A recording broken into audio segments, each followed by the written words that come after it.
നിങ്ങൾ നോക്ക്, ബഹുമാനപ്പെട്ട ഉസ്താദ് കളന്തോട് ഉസ്താദ്, നമ്മളൊക്കെ മൂപ്പരെ മനസ്സിലാക്കിയത് ഒരു ചികിത്സാരി മാത്രം. നമ്മളൊക്കെ ചെന്നാൽ എന്താ പറയുക, കച്ചവടം മറ്റുള്ളതൊക്കെയുള്ള പറയാ. മൂപ്പര് ആരായിരുന്നു നമുക്ക് മനസ്സിലാക്കാൻ കഴിഞ്ഞോ? കഴിഞ്ഞില്ല. വഫാത്തിന് ശേഷം നമ്മൾ ഖേദിച്ചിട്ട് കാര്യമില്ലല്ലോ. ഈ റമദാൻ ഷരീഫിൽ ഉംറക്ക് ചെന്നപ്പോൾ ഞങ്ങളെ ബാച്ചിൽ ഒരു സാധുവായ മനുഷ്യൻ, വല്ലാത്ത അച്ചടക്കം, ഭയങ്കര അച്ചടക്കം. അപ്പം ഞാൻ പേരൊക്കെ ഇതുവരെ എല്ലാവരും ഞങ്ങൾ ആരും അങ്ങോട്ട് പരിചയപ്പെടാൻ പോയിട്ടില്ല, കാരണം നമ്മൾ ചിലരും ഒക്കെ മുടങ്ങും. അപ്പം അതിൻ്റെ പേരിൽ വല്ലാതെ അങ്ങോട്ട് ബന്ധപ്പെടാതെ അങ്ങനെ ആണ് കഴിഞ്ഞിരുന്നത്. ഞാൻ അമീർ വല്ല എന്തെങ്കിലുമൊക്കെ അമീർ ഏൽപ്പിച്ചാൽ തന്നെ ഞാൻ ഏൽക്കാതിരിക്കല. കാരണം പിന്നെ നമ്മളെ പരിപാടികളൊന്നും നടക്കൂല, നമ്മളെ ലക്ഷ്യങ്ങളൊന്നും നടക്കാത്തതിൻ്റെ പേരിൽ. അപ്പം ഞങ്ങളെ കൂട്ടത്തിലൊരു സൗമ്യമായ ഒരു മനുഷ്യൻ, അദ്ദേഹം സാധാരണക്കാരനാണ്. അപ്പം അദ്ദേഹത്തിൻ്റെ ഇതൊക്കെ കണ്ടപ്പോൾ, ഒരു സ്വലാഹിയത്ത് അദ്ദേഹത്തിന് കണ്ടപ്പോൾ ഞാൻ പരിചയപ്പെട്ടു. അൻവർ എന്നാണ് പേര്, കൽപ്പേനി ദ്വീപുകാരനാണ്. അങ്ങനെ സംസാരിച്ചുമ്പോൾ അദ്ദേഹത്തിന് ഓരോ സംസാരവും എല്ലാ നിലക്കും ഒക്കെ വളരെ സൂക്ഷ്മതയുള്ള, ഉസ്താദുമാരെക്കാളും ഓരോ വിഷയത്തിൽ സൂക്ഷ്മത. അപ്പം അദ്ദേഹം ഇങ്ങനെ പറഞ്ഞപ്പോൾ എന്നോട് നിങ്ങളെ കണ്ടപ്പോൾ ഞാൻ പെട്ടെന്ന് ഉസ്താദിൻ്റെ അവിടെ നിങ്ങളെ കണ്ട പോലെ തോന്നുന്നുണ്ട്. അപ്പം അദ്ദേഹം മുക്കത്തൊരുക്കം വന്നിട്ടുണ്ട്, CM കുറിച്ച് പറഞ്ഞതാ. അവിടുന്നാണ് സംഭവം ഉണ്ടായത്. അദ്ദേഹം CM വലിയുള്ളാഹിനെ കുറിച്ച് കേട്ടിട്ടുണ്ട്, കണ്ടിട്ടില്ല. അപ്പം അവിടുത്തെ മഖാം ഒന്ന് മസാർ സിയാർത്ത് ചെയ്യുന്ന വലിയ ആഗ്രഹത്താൽ ദ്വീപിൽ നിന്നും കേരളത്തിൽ വന്ന് നമ്മുടെ കരയിൽ വന്ന് അവിടുന്ന് CM സിയാർത്ത് ചെയ്തപ്പോൾ ആളുകൾ ആരോ പറഞ്ഞു, CM മുരീദുണ്ട് അങ്ങനെ കരിയാങ്കുളം, അങ്ങനെ കളന്തോട് ഒരു ഉസ്താദ്, ഇവിടെ വന്നാൽ അവിടെ പോയി കാണണം എന്ന് പറഞ്ഞപ്പോൾ മൂപ്പര് നേരെ അങ്ങോട്ട് വണ്ടി കയറി. ഉസ്താദിൻ്റെ അടുത്തേക്ക് ചെന്നപ്പോൾ ഒരു പരിചയമില്ലാത്ത ആള്. ഉസ്താദ് പറഞ്ഞു, അദ്ദേഹം കപ്പിത്താനാണല്ലോ എന്ന് പറഞ്ഞ്. ഇപ്പൊ കപ്പിത്താൻ എന്ന് പറയുമ്പോൾ ഇയാളൊരു മെയിൻ്റെ ചെയ്തില്ല. ഇയാൾ ഈ ഗവൺമെന്റ് വലിയ ഉദ്യോഗസ്ഥനാണ്, ഇയാള് വലിയ ഉദ്യോഗസ്ഥനാ. അപ്പോൾ വീണ്ടും ആ ഖാദിമിനോട് പറഞ്ഞു, ഇദ്ദേഹത്തിൻ്റെ നമ്പർ വാങ്ങി എഴുതി വെക്കാൻ പറയും, ഇദ്ദേഹം ദ്വീപുകാരനാണ്, കപ്പിത്താനാണ്. അപ്പോഴാണ് മുൻകാലത്ത് ഇയാൾ കുറേ മുമ്പ് ഇയാൾ ഈ ജോലി എടുത്തിട്ടുണ്ട്. അത് കുറച്ചെടുത്തിട്ടുള്ളൂ, വളരെ കുറച്ച്. പിന്നെ അദ്ദേഹം അങ്ങനെ പരീക്ഷ പാസ്സായി അദ്ദേഹം മുന്നിലെത്തിയതാണ്. അപ്പം അദ്ദേഹത്തിന് വല്ലാത്തൊരു ഇതായിപ്പോയി, കാരണം ഒന്നുമില്ലാതെയാണ് ഇങ്ങോട്ട് പറയുന്നത്. എന്നിട്ട് പറഞ്ഞു, ഒരു 6 മാസത്തെ ഡേറ്റ് കൊടുത്തിട്ട് ഒരു ദിവസം പറഞ്ഞു, അന്ന് നീ ഇവിടെ വരണം, നിർബന്ധമായിട്ട് എത്തണം എന്ന് പറഞ്ഞു. ഇദ്ദേഹം പോയി, സമയം മറന്നുപോയി. പെട്ടെന്നാണ് ഉസ്താദ് പറഞ്ഞ ഡേറ്റ്, ഇനി ആകെ കുറഞ്ഞ ദിവസമേ ഉള്ളൂ, 2-3 ദിവസം. എല്ലാ സ്ഥലത്തും കപ്പൽ നോക്കി, എല്ലായിടത്തും ഫുള്ള്, മറ്റുള്ള കപ്പലൊക്കെ ഇനി പോരാൻ ഒരു മാർഗവുമില്ല. പ്ലേറ്റിന് നോക്കുമ്പോൾ അതും ഫുള്ള്, ഇനിയൊരു മാർഗവുമില്ല. വിഷമിച്ചു, ഇനി എന്ത് ചെയ്യും? അപ്പോഴാണ് നിന്നും അദ്ദേഹത്തിൻ്റെ മേലുദ്യോഗസ്ഥൻ പെട്ടെന്ന് ഇവിടെ വരണം എന്നറിഞ്ഞ് വിളിച്ചു. ചെന്നപ്പോൾ കപ്പലിൽ നിന്നൊരു ബൈക്ക് ഇറക്കി വെക്കാനാണ്. അപ്പോൾ ഇതിങ്ങനെ ആലോചിച്ച് പഠിച്ചു, ഇവിടെയൊക്കെ എത്ര ആളുണ്ട്, ഈ ദൂരത്തുനിന്ന് കോഴിക്കോട്ടുള്ള ഒരാളെ ഇവിടെ ഉള്ളൊരു വണ്ടി ഇങ്ങോട്ട് മാറ്റാൻ വേണ്ടി വിളിക്കണ മാതിരി. അപ്പോൾ വലിയ ആളുകൾ പറയുമ്പോൾ ഒരു അനുസരിക്കണം, ഏതായാലും അതൊരു സബബായിരുന്നു. അപ്പോൾ അദ്ദേഹം പറഞ്ഞു, എനിക്കിങ്ങനെ കോഴിക്കോട് എത്തേണ്ടതുണ്ടായിരുന്നു, പക്ഷേ കഴിഞ്ഞില്ല, എല്ലാം ഫുള്ളായിപ്പോയി. എന്താ എനിക്ക് പോകണോ? അപ്പോൾ അദ്ദേഹത്തിൻ്റെ ഒരു കപ്പൽ മിസ്സായിട്ടുണ്ട്, ധാരാറുയില. അതിൽ ഇദ്ദേഹത്തിനെ കയറ്റി ആ കറക്റ്റ് സമയത്ത് ഇദ്ദേഹം ഇവിടെ എത്തി, ഉസ്താദിനെടുത്ത്. അപ്പോൾ ഉസ്താദ് പറഞ്ഞു, മഹാന്മാരുദ്ദേശിച്ചാൽ ഇവിടെ എത്തും, ഇനി കപ്പലില്ലെങ്കിലും സീറ്റില്ലെങ്കിലും ഇവിടെ എത്തുമെന്ന് പറഞ്ഞു. ഒന്നും അങ്ങോട്ട് പറയാതെ. എന്നിട്ട് പറഞ്ഞു, നീ ഭാര്യനെ കൂട്ടി ഹജ്ജിന് പോകണം. ചെറിയ കുറഞ്ഞ ക്യാഷും കൊടുത്തു. ഇദ്ദേഹത്തിന് ഗവൺമെൻറ് ഉദ്യോഗസ്ഥനാണെങ്കിലും ഇദ്ദേഹത്തിന് ഒന്നുമില്ല, 0 ആണ്. ഏതായാലും എങ്ങനെ ഹജ്ജിന് പോകും, എവിടുന്ന് കാശൊക്കെ ഉണ്ടായിക്കോളൂ എന്നും പറഞ്ഞു. പിറ്റത്തെ പ്രാവശ്യം മൂപ്പര് ഗവൺമെൻറ്റിൽ എഴുതി കൊടുക്കുകയാണ്. സുബ്ഹാനല്ലാഹ്, 2 ആൾക്കും കിട്ടുകയും ചെയ്ത്. സാധാരണ അങ്ങനെ കിട്ടാല്ല, അദ്ദേഹത്തിന് കിട്ടി. പോയി അവർ ലാസ്റ്റാണ് പോയത്. പിന്നെ അവിടുന്ന് സാവകാശമാണ് മടങ്ങി വരുന്നത്. മടങ്ങി വന്ന് ഹജ്ജ് കഴിഞ്ഞ് പെട്ടെന്ന് അദ്ദേഹത്തിന് പിറ്റത്തെ ഉംറക്കും ചാൻസ് കിട്ടി. ഉംറൻ്റെ ചാൻസ് കിട്ടി. മൂപ്പര് ഉംറ കഴിഞ്ഞ് ആ റൗള ഷരീഫ് ഇങ്ങനെ നോക്കി മുറ്റത്ത് ഇങ്ങനെ ഇരിക്കുമ്പോൾ, ഞങ്ങളവിടെ നിൽക്കുമ്പോഴാണ് സംസാരിക്കുന്നത്.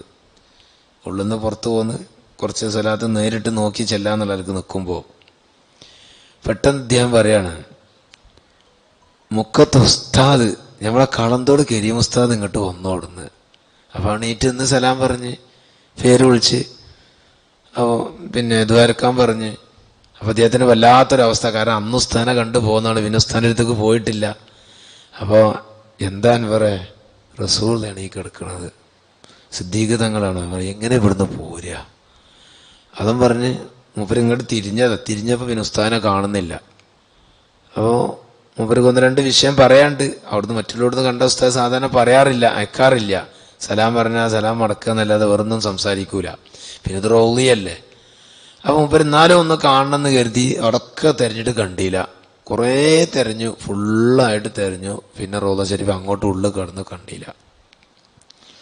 അപ്പോൾ അവിടുത്തെ ഖാദിമിൻ്റെ, ഒരു ഷാഫി എന്ന് പറഞ്ഞ ഖാദിമിൻ്റെ നമ്പർ അദ്ദേഹം വാങ്ങിച്ചിരുന്നു മുമ്പ്. ആ നമ്പർ തപ്പിയിട്ട് ഉസ്താദ് എവിടെയാണ് താമസം എന്നറിയുകയാണെങ്കിൽ ഒന്ന് അവിടെ പോയിട്ടൊന്ന് കാണായിരുന്നു എന്ന് കരുതി. അദ്ദേഹത്തിൻ്റെ ഒരു നീറുന്നൊരു വിഷയമാണ് അത് പറയാൻ വേണ്ടിയിട്ട്. അങ്ങനെ ഷാഫിയൊക്കെ വിളിച്ചപ്പോൾ, ഉസ്താദ് എവിടെയാണ് താമസം അറിയോ? ഏത് ഗല്ലിയിലാണ്, അതിൻ്റെ ആ ഹോട്ടലിൻ്റെ പേരറിയോ? ഉസ്താദ് എന്നാ ഇവിടെ എത്തിയെന്ന് വെച്ചപ്പോൾ, ഏത് ഉസ്താദ്? കരീം ഉസ്താദ്. ഉസ്താദ് ഇവിടെ ആളുകളെ നോക്കിക്കൊണ്ടിരിക്കുകയല്ലേ? ഉസ്താദ് ഇവിടെ ആളെ നോക്കിക്കൊണ്ടിരിക്കുകയാണ് ചികിത്സക്ക്. അന്നാണ് മൂപ്പർ അവിടെ കാണുന്നത്. ഇത് ഒന്ന്. ഇങ്ങനെ എത്ര സംഭവം. നമ്മുടെ ദർസിൽ പഠിച്ചൊരു വിദ്യാർത്ഥി, ആ കുട്ടി കോളേജിൽ പോയി. ആ കുട്ടിയുടെ ഉപ്പ ബഹുമാനപ്പെട്ട കുത്തുബുൽ ആലം CM വലിയുല്ലാൻ മടവൂർ തങ്ങളുടെ വലിയ അടുത്ത ആളായിരുന്നു. വളരെ അടുപ്പുള്ള ആളായിരുന്നു. അദ്ദേഹത്തിന് വലിയ സ്നേഹമായിരുന്നു. അങ്ങനെ എല്ലാ തിങ്കളാഴ്ചയും ശൈഖുനാൻ്റെ അടുത്ത് പോവുകയും ചെയ്യും. പിന്നെ ഓർ വഫാത്തായതിന് ശേഷം ഉസ്താദ് പറഞ്ഞു, ഞാൻ ബഹുമാനപ്പെട്ട കുത്തുബുലാന CM വലിയുല്ലാനെ കണ്ടു. എവിടെ ഉറക്കത്തിലല്ല, ഉണർവിൽ ഇവിടെ വന്നിരുന്നു. സാധാരണ വരാറുണ്ട്. ഞമ്മക്ക് സുന്നികൾക്ക് എന്തില്ല, രണ്ടഭിപ്രായമില്ല. കാരണം മൂസാ നബി ഇസ്രായേലിൻ്റെ അന്ന് വഫാത്തായി പോയ എല്ലാ അമ്പിയാക്കളെയും റസൂൽ അവിടുന്ന് കണ്ടു, സംസാരിച്ചു. അപ്പം ഇത് എല്ലാവർക്കും അറിയില്ല. അപ്പം പറഞ്ഞ്, എൻ്റെ ഒരാളുണ്ട് കുഞ്ഞാപ്പ, മൂപ്പരങ്ങോട്ട് കൂട്ടിക്കൊണ്ടിരണം. ഉസ്താദ് ഇവിടുന്ന് പോവാണ്. പോയിട്ട് ആ സ്ഥലം പോയി അന്വേഷിക്കണം, ആരാണ് ഈ കുഞ്ഞാപ്പ. അന്വേഷിച്ചൊരു കൊടുത്തൂല്ല. അപ്പം എൻ്റെ ആണ്ട് ഉഷാറായി കഴിക്കുന്ന ആളെന്നാണ് പറഞ്ഞത്. കുഞ്ഞാപ്പാനല്ല പറഞ്ഞത്, എൻ്റെ ആണ്ട് ഉഷാറായി കഴിക്കുന്ന ആളാണ്. അതാണ് അടയാളം പറഞ്ഞത്. അവിടെ അന്വേഷിച്ച് വരും. ഉസ്താദ് ഇപ്പോൾ മുക്കത്ത് ഉസ്താദ് തിരഞ്ഞു വരണമെങ്കിൽ ഏതെങ്കിലും വലിയ ആലിമാവണോ? ഒരു നാടനായ സാധാരണക്കാരൻ തിരഞ്ഞു വരൂലല്ലോ. അപ്പോൾ പലരോടും ചോദിച്ചു. അപ്പോൾ പലരും അങ്ങനെ ഒരാൾ, ഉസ്താദ് തിരഞ്ഞു തരുന്ന ഒരാൾ ഇവിടെ ഇല്ല. എല്ലായിടത്തും അന്വേഷിച്ചു, ഒരു കൊടുത്തുമില്ല. അവസാനം ഒരാളിരുന്ന് കിട്ടി. CMൻ്റെ ആണ്ടൊക്കെ കഴിക്കുന്ന ഒരാളുണ്ട്, പക്ഷെ അയാൾ നാടനാണ്, ഉസ്താദ് ഉദ്ദേശിച്ച ആളല്ല. എന്നാലും എനിക്ക് ആ ആളൊന്ന് കാണായിരുന്നല്ലോ എന്ന് പറഞ്ഞു. അങ്ങനെ ആവാൻ വീട്ടുപടിക്കലെത്തിയപ്പോൾ ഉസ്താദ് പറഞ്ഞു, ഞാൻ നിങ്ങളെ തിരഞ്ഞു വന്നതാണ്. ഷെയ്ഖുൻ ഇന്നലെ എന്നോട് വന്ന് നിങ്ങൾ അങ്ങോട്ട് കൊണ്ടുവരാൻ പറഞ്ഞതാണ്. നിങ്ങൾ ഷെയ്ഖുനാനായിട്ട് എങ്ങനെ ബന്ധം? അപ്പോൾ കാര്യങ്ങളൊക്കെ പറഞ്ഞു. പിന്നെ അദ്ദേഹം വന്നപ്പോൾ ഉസ്താദ് പഴയ വീട്ടിൽ ഒരു തിണ്ണുള്ള വീടാ. ആ തിണ്ണമ്മേൽ ഇയാളെടുത്തും ഉസ്താദ് നിലത്ത് നിൽക്കുള്ളൂ. CMനായിട്ട് ബന്ധമുള്ള ഉസ്താദ് CM വലിയുള്ള അദ്ദേഹത്തിനെ കൂട്ടിക്കൊണ്ടുവരുമ്പോൾ അദ്ദേഹത്തിൻ്റെ സ്ഥാനം എത്ര നാടനായിക്കോട്ടെ, അദ്ദേഹത്തിനെ ബഹുമാനിച്ചിട്ട് അവിടെ ഇരുത്തും. ഉസ്താദ് നിലത്തായിരിക്കുക, മൂപ്പര് തിണ്ണമ്മ ഇരുത്തും.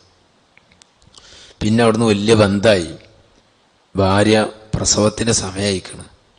അന്ന് കാണാൻ വന്നപ്പോൾ കുഞ്ഞാപ്പാട് പറഞ്ഞു, കുഞ്ഞാപ്പ ഇന്ന് കുഞ്ഞാപ്പ പോകണ്ട, ഇവിടെ വന്നോ, എനിക്ക് ഒരാൾ കൂട്ടിന് വേണമെന്ന് പറഞ്ഞു. അദ്ദേഹം നേരിട്ട് എന്നോട് പറഞ്ഞ സംഭവമാണ്. നിങ്ങൾക്ക് ഇപ്പോഴും ഹയാത്തിലുണ്ട്. എത്ര സംഭവങ്ങൾ എന്നറിയാം. അങ്ങനെ മൂപ്പര് അവിടെ കൂടി. ഉസ്താദ് പറഞ്ഞതല്ലേ. അന്ന് രാത്രിയിൽ ഈ ഭാര്യക്ക് പ്രസവത്തിന് സമയമാണ്. ഓരോ വീട്ടിലൊരു പടാപ്പുറമുണ്ട്. അതിൻ്റെ മുകളിലാണ് ഒരു ഉമ്മ കിടന്നുറങ്ങണത്. ഈ കുഞ്ഞാവൻ്റെ ഭാര്യ 10 മാസമായിട്ടുണ്ട്. അപ്പം 2 ആളുകൾ വന്നു ഈ ഉമ്മാനെ വിളിച്ചു. അവർ സ്ത്രീകളായിരുന്നു. അവരാര് എന്നുള്ളത് പറയാൻ പറ്റൂല, അതിനോട് പറഞ്ഞിട്ടില്ല. അവർ വന്നിട്ട് ഇവരമ്മാനെ വിളിച്ചിട്ട് പറഞ്ഞു, പ്രസവത്തിന് സമയമായിട്ടുണ്ട്, നിങ്ങൾ ഉളുണ്ടാക്കിയിട്ട് താഴെ കിടക്കണം പായിട്ടിട്ട് എന്ന് പറഞ്ഞു. ഒരു നീറ്റു ഉളുണ്ടാക്കി 2 റക്അത്ത് സുന്നത്തൊക്കെ നിസ്കരിച്ച് അവർ പറഞ്ഞ പോലെ അവിടെ കിടന്നു. തൊട്ടടുത്താണ് തറവാട്. ആ വീട്ടിൽ പോയിട്ട് വിളിച്ചു, വാതിൽ ഉറക്കെ മുട്ടി വിളിച്ചപ്പോൾ അതാരാ നോക്കുന്നത്? ഈ കുഞ്ഞാപ്പാൻ്റെ ഉമ്മാനെ വിളിച്ചിട്ടുണ്ട്. നോക്കുമ്പോൾ അവരൊക്കെ ഉസ്താദിൻ്റെ അടുത്ത് പോണ ആളുകളാണ്. നോക്കുമ്പോൾ ഉസ്താദ്, പഠിച്ചോനെ ഈ പാതിരാക്ക് ഉസ്താദ് എന്താ ഇവിടെ വന്നിക്കണ്? അവരാകെ ബേജാറായി. അപ്പോൾ പിന്നെ മരോൾക്ക് പ്രസവത്തിന് സമയത്തുണ്ട്, വേഗാണ്ട് ചെല്ലി ഈ ഉസ്താദിന് കസാരക്ക് വേണ്ടി ഓടിയോല്. കസാരയായിട്ട് വന്നു നോക്കുമ്പോൾ ഉസ്താദിനെ കാണാനില്ല. പിന്നെ ഒന്ന് വേഗം അങ്ങോട്ട് ചെന്ന് നോക്കുമ്പോൾ അവിടെ പ്രസവം കഴിഞ്ഞേക്കണ്. അവിടെ പ്രസവം കഴിഞ്ഞ് കുട്ടീനൊരു അവരിയ്ക്കുന്നുണ്ട്. ഇത് വല്ലാത്ത അത്ഭുതം എന്ന് വെച്ചാൽ ഇത് ഉറക്കത്ത് കാണല്ല, യക്കളത്തിൽ. ഇദ്ദേഹം അൻവർ എന്ന് പറഞ്ഞ ആള് അവിടുന്ന് ഇത് കേട്ടപ്പോൾ ആകെ പരിഭ്രാന്തായി. ഉംറ കഴിഞ്ഞിട്ട് നേരെ നാട്ടിൽ പോവാതെ ഇങ്ങോട്ടാ വന്നത്, കേരളത്തേക്ക് വന്ന് നേരെ ഉസ്താദിൻ്റെ അടുത്തേക്ക് ചെന്നപ്പോൾ കടന്നേക്കാൻ ഉസ്താദ് പറഞ്ഞ് ആരോടും പറയണ്ട. അതോട് മുമ്പ് ആരോടും പറഞ്ഞതുമില്ല. ഒരു ഹയാത്ത് കാലത്ത് പറയണ്ടെന്നാണ്. ഇങ്ങനെ എത്ര സംഭവങ്ങൾ എന്നറിയോ?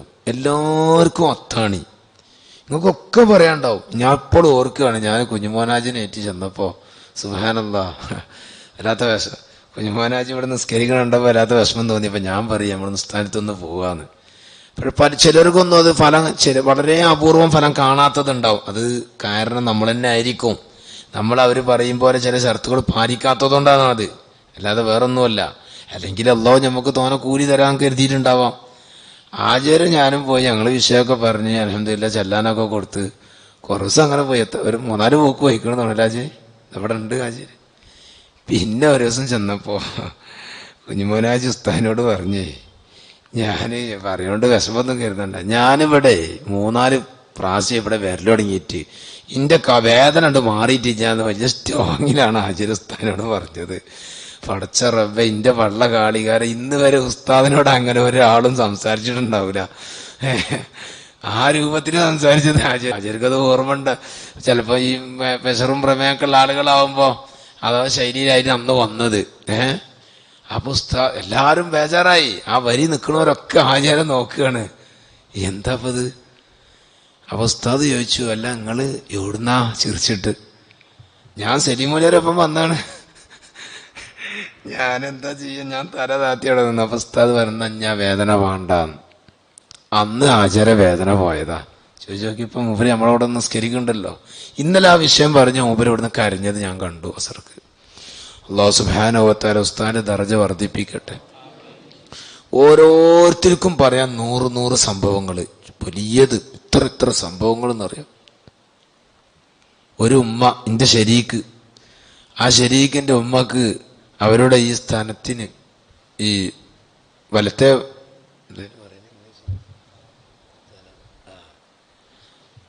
അവരുടെ ഈ മാറിന് ക്യാൻസർ വന്നു. വയസ്സായ ഉമ്മയാണ്. ചോരയും ചലയൊക്കെ വന്ന് മൊത്തം പഴുത്ത് തൃശ്ശൂർ ജൂബിലി കൊണ്ടുപോയി അതെടുത്ത് കളഞ്ഞു, സഞ്ചാരം സഹിക്കാൻ കഴിയാനിട്ട്. അപ്പം ഞാൻ പറഞ്ഞു, നിങ്ങൾ ഉസ്താദിൻ്റെ അടുത്ത് പോയിക്കോളി, അത് മാറിക്കോളൂ. അങ്ങനെ അത് മൂത്തമോൻ്റെ നിർബന്ധത്തിന് എടുത്ത് കളഞ്ഞു. 2 മാസം കഴിഞ്ഞു, ഇതിനും തുടങ്ങി. സഞ്ചാരം സഹിക്കാതെ ഉറക്കനെ കരയാൻ തുടങ്ങി. ലാസ്റ്റ് അത് എടുക്കാൻ തീരുമാനമായി. അപ്പോൾ എൻ്റെ ഒരു ശരീക്കിൻ്റെ ഉമ്മയാണ്, ഞങ്ങൾക്ക് ഒന്നിച്ച് പഠിക്കണമെന്ന് നമുക്ക് ഒരുപാട് ചായയൊക്കെ തന്നാണ്. ഞാൻ നിർബന്ധിച്ചിട്ട് കാറ് ഞാൻ വിളിച്ചോളാം, അതിൻ്റെ ക്യാഷ് ഞാൻ കൊടുത്തോളാം എന്ന് പറഞ്ഞ് നിർബന്ധിച്ച് ഉസ്താദിൻ്റെ അടുത്ത് കൊണ്ടുപോയി. അൽഹംദുലില്ലാഹ് ഉസ്താദ് ചെന്നപ്പോൾ കുറേ ചീത്തൊക്കെ പറഞ്ഞെങ്കിലും ആ ഉമ്മ ഒന്നും ജീവിച്ചിരിപ്പുണ്ട്. അത് അതോടുകൂടെ മാറുകയും ചെയ്തു. ഇപ്പോൾ പറയും എൻ്റെ അത് വെറുതെ എടുത്ത് കളഞ്ഞു. എത്ര സംഭവങ്ങൾ ഏത് ഹോസ്പിറ്റലിൽ പോയാലാണ്. ഇപ്പം ഈ വഫാത്തിൻ്റെ മുമ്പ് അവിടുന്ന് ഈ റമദാന് ശേഷം നമ്മൾ വിചാരിച്ച ഉസ്താദ് ഇങ്ങനെ ക്യാഷ് ഉണ്ടാക്കിയിരിക്കുക. നിങ്ങൾ ആരെങ്കിലും ഒരാളോട് കാശ് ഉസ്താദ് ചോദിച്ചു വാങ്ങിയോ? ഉച്ചക്ക് കഴിക്കുന്ന ഭക്ഷണം സ്ഥിരമായി 6 മണിക്കാണ് കഴിക്കാറ്, വൈകുന്നേരം. നിങ്ങളവിടുത്തെ ഖാദിമിനോട് ചോദിച്ചു നോക്കോണ്ടി. അതും തിരക്കുള്ള ശനിയാഴ്ചയും ബുധനാഴ്ചയൊക്കെ ഭക്ഷണം കഴിക്കലും ഇല്ല, ഭക്ഷണത്തിനെടുത്ത് തന്നെ പോകില്ല. അങ്ങനെ കഴിഞ്ഞു. ഇപ്പോൾ ഈ റമദാന് ശേഷം, ഈ ഹജ്ജ് കഴിഞ്ഞതിന് ശേഷം ഉസ്താദിന് ഫുള്ള് ക്ഷീണാണ്. വളരെ ക്ഷീണിച്ച് കണ്ടപ്പോൾ നമ്മളൊക്കെ ആകെ വിഷമിച്ചു പോയി, വളരെ വേദനിച്ചു പോയി. ബഹുമാനപ്പെട്ട ഖുത്ബുൽ-ആലം സി എം വലിയുള്ളാഹി മടവൂർ തങ്ങൾ വഫാത്തിന് മുമ്പ് ഷെയ്ഖിൻ്റെ പള്ളിയിലായിരുന്നു കൂടിയിരുന്നത്. അവിടെ ഇന്ന് സിയാറത്ത് ലാസിമാക്കിയിരുന്നത്. ആ ഭാഗത്ത് കൂടിയിരിക്കുകയായിരുന്നു. ഉസ്താദ് ഈ റമദാന് ശേഷം പിന്നെ ആരോടും ടച്ചില്ല, അവിടുത്തെ നല്ല ബന്ധമല്ല, തങ്ങളോട് പോലും ഇല്ല. അവിടുന്ന് ആ ഭാഗത്ത് പോയിരിക്കല. തങ്ങളിങ്ങനെ ആശങ്ക പറയും, ഇതെന്താണാവോ എന്താണാവോ. അങ്ങനെ ഈ ലാസ്റ്റ് ഇപ്പോൾ അവസാനം പിന്നെ അധികം ദിവസം നോമ്പ്. ഹജ്ജ് കഴിഞ്ഞ് വന്നിട്ട് ഫുള്ളും നോമ്പ് നോറ്റാലോ ആ മറൂല് ആ സമയത്ത് മഗ്‌രിബിന്റെ സമയത്ത് നമുക്ക് കാണാം ഒരു ഈത്തപ്പ എടുത്തിട്ട് ഇങ്ങനെ ഒന്ന് മറൂന്നൊന്ന് തിന്നുകൊണ്ട് അതിന് ഒരു ഞമ്മക്ക് തരുന്ന അത്ര ഒരു ഗ്ലാസ് വെള്ളം കുടിച്ചത് കഴിഞ്ഞു. പിന്നെ നോമ്പ് തുറക്കാനും കൂടി പോണില്ല, രാത്രിയും ഭക്ഷണമില്ല, ഉറക്കമില്ല. രാവിലെ 10:15 വീണ്ടും തുടങ്ങി. രാവിലെ സുബേസ് കഴിഞ്ഞാൽ സിയാറത്തിന് പോവും. സിയാറത്ത് അവിടുന്ന് ഭയങ്കര വലിയ സംഭവമാണ്. ആ സിയാറത്ത് കഴിഞ്ഞ് വീണ്ടും പരിപാടി തുടങ്ങി. ഭക്ഷണവുമില്ല, വെള്ളവുമില്ല, ഉറക്കവുമില്ല. അവിടുന്ന് കിട്ടുന്നത് മുഴുവനും സ്വതക്ക, കിട്ടുന്നതിലേറെ സ്വതക്ക. ഒരു 4 കിൻഡലൊക്കെയാണ് ഒരു ദിവസം ഭക്ഷണം വെക്കുന്നത്. അതിന് മുഴുവൻ കാശ് ഉസ്താദാണ് കൊടുക്കുന്നത്. നാവൂര് 1500 ആൾക്ക് എല്ലാ വെള്ളിയാഴ്ചയും അവിടെ ഭക്ഷണം. അജ്മീർ പോകുമ്പോൾ ആ മാസം ഫുള്ളും എത്ര ഭക്ഷണമാണ് കൊടുക്കുന്നത്. പിന്നെ അതിന് പുറമെ ഒരുപാട് പാവപ്പെട്ടതായ ഉമ്മമാർക്കും മറ്റുമൊക്കെ അവർക്കുള്ള ഭക്ഷണത്തിലുള്ള ക്യാഷ്. പല സ്ഥാപനങ്ങളിലും ഉസ്താദുമാരുടെ ശമ്പളം, പല സ്ഥാപനങ്ങൾക്കും മുത്താലിമീങ്ങൾക്കുള്ള ഭക്ഷണം. എവിടുന്ന് ഇത് എങ്ങനെ? പക്ഷെ നമ്മളൊക്കെ മൂപ്പരെ വേറൊരു ചികിത്സാരിയായി കൂട്ടി. പക്ഷെ അത് അതിലപ്പുറമായിരുന്നു. അത് വലിയ വിലായത്തുള്ള ആളായിരുന്നു. അവരുടെ മർത്തബ വലിയതാണ്. ചെമ്പറുള്ള നമ്മളെ മൂലിയർപ്പാപ്പ, കണ്ണ് കാണാത്ത മൂലിയർപ്പാപ്പ വലിയായിരുന്നു. ഓറ് ലാസ്റ്റ് സമയത്ത് എന്നോട് പറഞ്ഞു, എനിക്ക് കുണ്ടൂർ കാതറോലിയരെ ഒന്ന് കാണണം. അതിനെന്താ മൂലിയർപ്പാപ്പ അങ്ങോട്ട് പോണ്? അതെ, എനിക്ക് ഈമാൻ സലാമത്തൊന്ന് ദ്വാരിപ്പിക്കാനാ. അപ്പം അവരും വലിയ മർത്തബിയിലാണ് കുണ്ടൂർ ഉസ്താദ്. അപ്പം അങ്ങോട്ട് പോയി അവിടുന്ന് ദ്വാരിപ്പിച്ചു. വലിയ മഹാനാ. കണ്ണിൻ്റെ ഉള്ളിൽ കൃഷ്ണമണി അല്ലാഹ് സൃഷ്ടിച്ചിട്ടില്ല, ഒരു പോള, 2 പോള മാത്രം. അതിങ്ങനെ പൊതിച്ച ചുവന്ന കളറ്, വേറെ ഒന്നുമില്ല. എന്നാൽ നമ്മൾ വന്നാൽ, ഞാൻ മർക്കസിൽ നിന്നൊക്കെ വന്നിട്ട് മുറ്റത്തെത്തിയിട്ടുണ്ടോ, മുൻപാപ്പ റൂമിലേക്കാർ അവിടുന്ന് വിളിക്കും സലീമേന്ന്. അപ്പം ഞാൻ ചോദിച്ചു ഒരു ദിവസം, മുൻപാപ്പ ഞാൻ വന്ന് നിങ്ങളെങ്ങനെ അറിയാം? അപ്പോൾ ഒന്ന് ചിരിച്ചു. കൈ പിടിക്കാൻ ആളില്ലാതെ, കൈ പിടിക്കാതെ എല്ലാ സ്ഥലത്തും നടക്കും. കുളത്തിൽ ഇറങ്ങി കുളിക്കും. ഹൗദിലിങ്ങിൽ അവിടുത്തെ പഴയ മൂത്രപ്പുര എത്രയോ ദൂരാണ്. ആ കുളത്തിൻ്റെ വക്കിലൂടെ നടന്ന് എല്ലാം ചെയ്യും. ആരും കൈ പിടിക്കണ്ട. ഇടക്കിടക്ക് ബഹുമാനപ്പെട്ട ശൈഖുന എ.പി. ഉസ്താദിന്റെ മദ്ഹ് പറയും. അപ്പം ഞാൻ ചോദിച്ചു, നിങ്ങൾ എ.പി. ഉസ്താദിനെ കണ്ടിരിക്കണോന്ന് ചോദിച്ചു ഒരിക്കൽ. അപ്പോഴും ചിരിച്ചു. പക്ഷെ അത് കാരണം നമ്മുടെ നാട്ടുകാർക്കൊന്നും വലിയ റാഹത്ത് ഉണ്ടായിരുന്നില്ല, എ.പിൻ്റെ ആള് എന്നുള്ളവർക്ക്. പക്ഷെ അവർക്ക് അറിയാതെ കഴിഞ്ഞു. വഫാത്തിൻ്റെ കുറച്ച് ദിവസം മുമ്പ് തലേന്ന് പറഞ്ഞു, ഞാൻ ഈ ചെമ്പർക്ക് പോവുക. അപ്പം എന്തിനാ പാപ്പ ചെമ്പർക്ക് പോകണമെന്ന് മാള് ചോദിച്ചോ പറഞ്ഞ്. അവിടെ കത്തപ്പേര ഉണ്ടാവും. പിന്നെ അവിടുന്ന് ബ്രഷ് ചെയ്തു. മരണസമയത്ത് ബ്രഷ് ചെയ്യൽ സുന്നത്താ, അത് ഔലിയാക്കൾക്കേ കഴിയൂ. അപ്പം എന്തിനപ്പം ബ്രഷ് ചെയ്യണ്? ഉളൂന് മാത്രം ബ്രഷ് ചെയ്യാറുള്ളൂ. അതുകൊണ്ട് യാതൊരു ബുദ്ധിമുട്ടും പ്രയാസമൊന്നും അവിടുന്ന് ഉണ്ടാവാറില്ല. അപ്പോൾ ഞാൻ മരിച്ചാൽ എൻ്റെ തൊള്ളിലൊന്നും ഇല്ലാതിരിക്കാനാണ്. പിന്നെ അവിടുന്ന് ദിക്ർ ചൊല്ലി. അപ്പോൾ വലിയൊരു മാല ഉണ്ട് ഇതേമാതിരത്തെ. ഞാൻ ഈ വലിയ മാല കൊണ്ടുനടക്കുന്നത് നമ്മളെ കിബറ് പോവാനാ. എല്ലാവരും നമ്മളെ ചങ്ങായിമാരൊക്കെ കളിയാക്കും പിന്നെ. അപ്പം നമ്മളെ കിബറ് പോട്ടെ, അതിനുള്ള വലിയ മാല. ഇവരിങ്ങനെ ചോദിച്ചു. അപ്പോൾ ഞാൻ പറഞ്ഞു പോയതാ. അപ്പം മൂലിയർ പാപ്പാക്ക് ഇതിലും വലിയ മാല. അപ്പം അവിടുന്ന് ആ മാലത്തപ്പോൾ ദിക്ർ ചെല്ലിൻ്റെ ഇടയിൽ ഒരൊറ്റ ചെറിയ പൊട്ടിച്ചിരിച്ച് ആ ചെറിയ വഫാത്തായിരുന്നു. അതായിരുന്നു ഒരു കുണ്ടൂർ ഉസ്താദിൻ്റെ അടുത്ത് പോയിട്ട് അത് വരപ്പിച്ച്. കുണ്ടൂർ ഉസ്താദ് അവിടുന്ന് 2 പ്രാവശ്യം മുക്കത്ത് ഉസ്താദിൻ്റെ അടുത്ത് കാണാൻ വന്നത് വരപ്പിക്കാൻ വന്നിട്ടുണ്ട്. നിങ്ങൾ വരണ്ടെന്നാ പറയല്. ഞാൻ ഇവിടുന്ന് നോക്കും, നിങ്ങൾ ഇങ്ങോട്ട് വരണ്ട. ഉള്ളാളത്തെ പാപ്പാടും പറിച്ചില്ല അങ്ങനെ തന്നെ. ഉള്ളാളത്തെ പാപ്പ 2 പ്രാവശ്യം അവിടെ വന്നു. വരണ്ടെന്ന് പറഞ്ഞാലും അത് വരും. എന്നിട്ട് വ്യാഴാഴ്ചയാണ് അത് വന്നത്. വ്യാഴാഴ്ചകളിൽ ഇന്ന് വ്യാഴാഴ്ച വന്നാൽ മതി നിർബന്ധമാണെങ്കിൽ. മറ്റുള്ള ദിവസം ജനങ്ങളുണ്ടാവും. അപ്പോൾ വന്നാൽ വലിയ ബുദ്ധിമുട്ടായി പോകും. അപ്പോൾ അങ്ങോട്ടും ഉള്ളാളത്തെ പാപ്പ ഇങ്ങോട്ടും ഫോൺ വിളിക്കും, ഇവിടുന്ന് അങ്ങോട്ടും ഫോൺ വിളിക്കും, അങ്ങോട്ടും ഇങ്ങോട്ടും വേറെ ആർക്കും അങ്ങനെ വിളിക്കാറില്ല. വളരെ സ്ഥാനമൊക്കെയാണ് ഉള്ളത്. അപ്പോൾ അവിടുന്ന് വലിയ സ്ഥാനത്തായിരുന്നു, വലിയ മർത്തബയിലായിരുന്നു. അവിടുന്ന് വിലായത്തുള്ള ആളായിരുന്നു. ഒരു ചികിത്സാരി മാത്രമല്ല, അവിടുന്ന് ചികിത്സ അല്ല ലക്ഷ്യം. ആഖിറത്തിന്റെ കാര്യങ്ങൾ പറഞ്ഞു നോക്കുകയാണെങ്കിൽ വലിയ സന്തോഷമാണ്, വലിയ തൗഫീഖും കിട്ടും. അള്ളാഹു അവരുടെ മദത് നമുക്ക് നൽകുമാറാവട്ടെ.